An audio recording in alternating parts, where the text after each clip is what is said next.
Times are hard, and it seems everywhere, touching on a vast majority of Nigerians in ways that challenges them on how to cope with the current economic realities.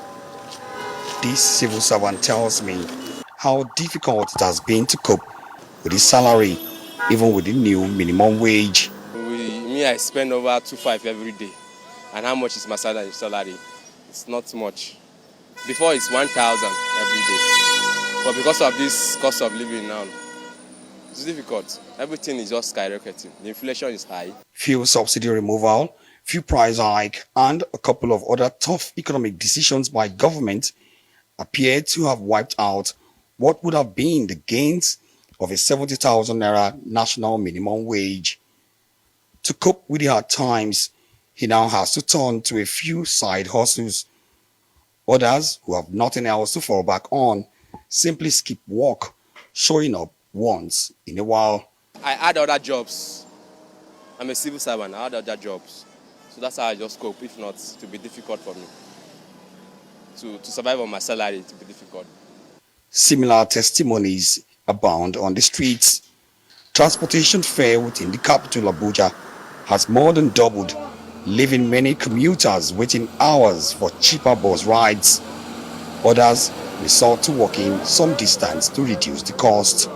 Some people are trying from here to Federal Secretariat before they enter motor, because if they enter motor from here, they cannot be able to race when they are taking them to. The very moment you increase 5 naira from fuel, everything automatically gets escalated. Not to talk of when you increase fuel from 190 to 600 or 600 to 955 here about. Action Aid in Nigeria recently came up with the findings of 2 separate researches detailing how women, girls and children are coping with the impact of inflation and the harsh economic realities.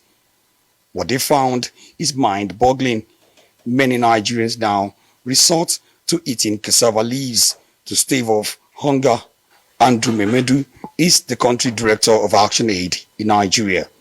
You have students that normally sometimes they will get free ride from transporters.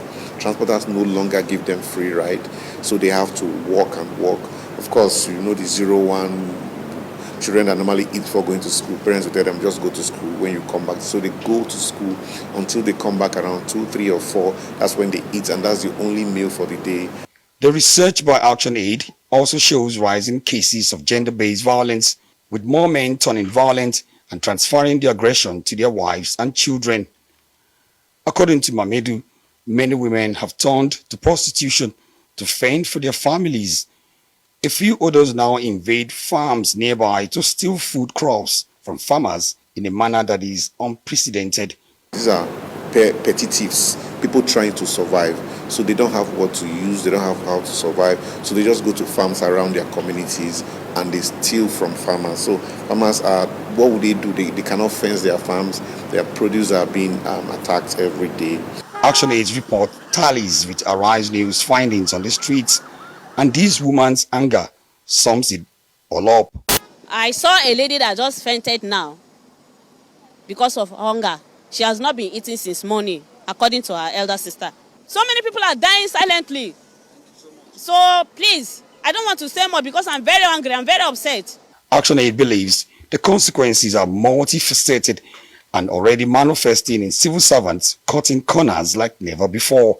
Public hospitals and schools working in half capacity just to cut costs and cope with the hard times. So what is the way out? Experts say government quickly needs to reconsider some of its economic policies, drastically reduce the cost of governance, and invest the gains on public utilities that would genuinely improve the quality of life of the people, away from a beggarly arrangement of distributing palliatives to the hungry multitude, who mostly now trek the distance on empty stomachs. Omo Bazwai, Arise News.